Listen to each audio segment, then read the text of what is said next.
Good morning, everyone. It is October 1st for Bryan Health's press briefing on COVID-19. Before we get to the daily stats, I'll give you some background information on today's guest and then also something real quick on an upcoming event that actually I think has significant connections to COVID-19.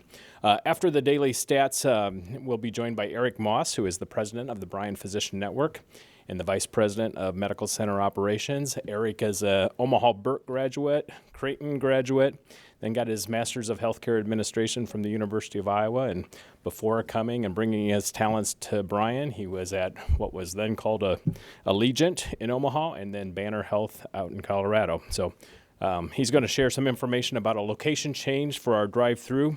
They got a weather change coming around the corner. It's going to be geographically more accessible.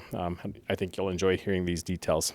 And then also I'd like to draw your attention to a free online event that Bryan Health is going to be hosting for Mental Health Illness Awareness Week. So on October 5th from 6:30 to 8, we will be having this virtual session with Colin Karchner. He's a youth advocate, social media activist, TEDx speaker, and a dad. And he's going to share a message on how to save kids from social media's negative effects on their mental health and emotional health, and the importance of connecting in real life with people.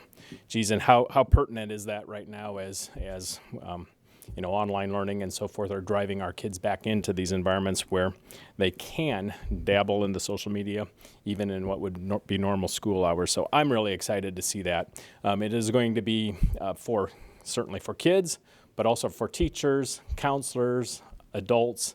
It's really a great message for everyone. Colin, he's been all over the country presenting to youth and adults across the nation, over 500,000. Presents certainly at TEDx Talks, a very motivational speaker, is presented at Nike and Adidas and all kinds of things. Participants will also have information and access to dozens of mental health resources here through Bryan and the community, things such as online screenings, podcasts, educational videos, etc. So again, that is a free virtual event about social media and mental health, October 5 from 6:30 to 8. To celebrate Mental Health Illness Awareness Week.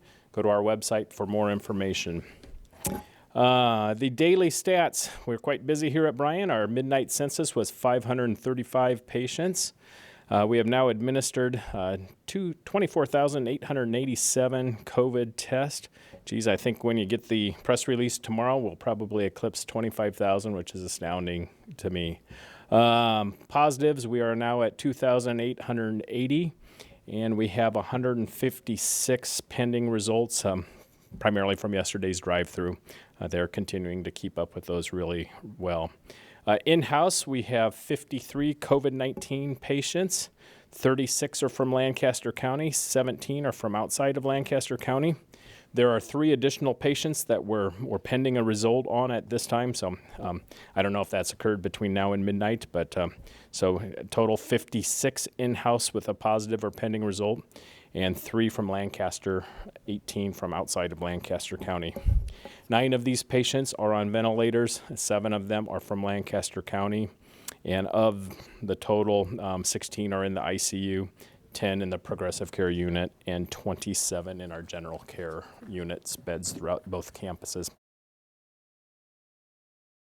We were very proud and honored, frankly, to stand up the state's first drive-through testing operation back on March 24th. And since that time, our team has demonstrated just unbelievable accomplishments of providing COVID testing to now more than 13,600 patients since that time in late March. Our team has done testing in the rain, in late spring snow, and they've been in extreme heat. And little did we think that back in the middle of March that we would need to be continuing to do drive-through testing through the winter months. And the reality of continuing to do drive-through testing out of tents at our Bryan LifePoint campus was just unreasonable to think that we could do that in a safe and comfortable environment through the winter months. So I'm very proud and pleased to share with you a change in our drive-through testing location.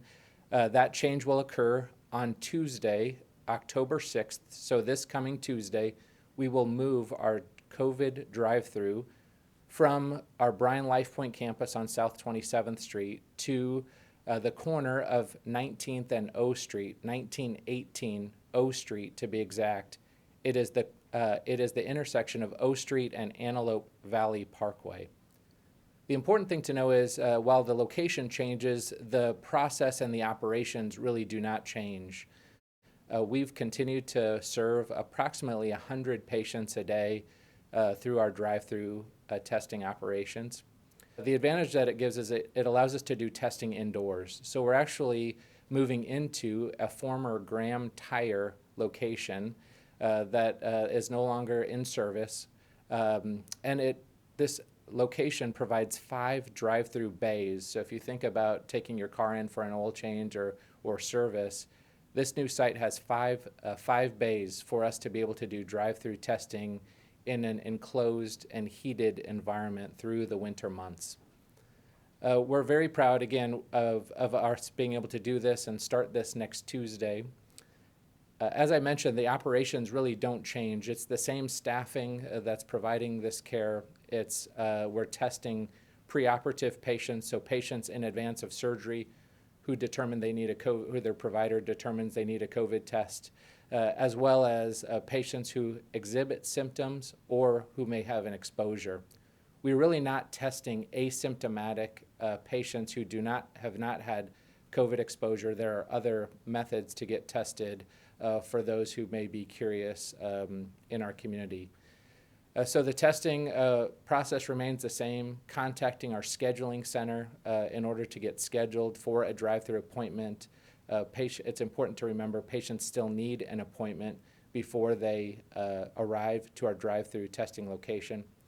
Finally, we'll show you a traffic pattern of kind of how we envision vehicles to migrate through this site. So as you can see, kind of this image that's on the screen from the northeast corner of 19th and O Street. Again, the crosswalk there. South side is O, the west side is Antelope Valley Parkway. Cars will traverse down O Street heading west. Will kind of come and turn in on the east side of the building, kind of migrate to the back of the building and enter into one of the enclosed bays from the north side of the building, exiting there to the south onto O Street. We're very proud and pleased and thankful for our partners. Not only do we have a great team that's been able to pull this off, but a special thanks to the Lincoln Police Department and to the City of Omaha and their traffic department for providing feedback and suggestions to make sure that that traffic remains flowing on a major arterial in our city.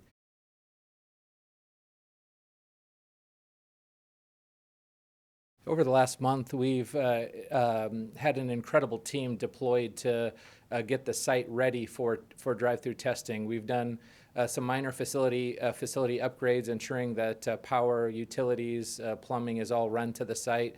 We've done a thorough cleaning of the facility, so feel very good that over the last 30 days, a tremendous amount of work has been done to get the site ready and safe for our testing.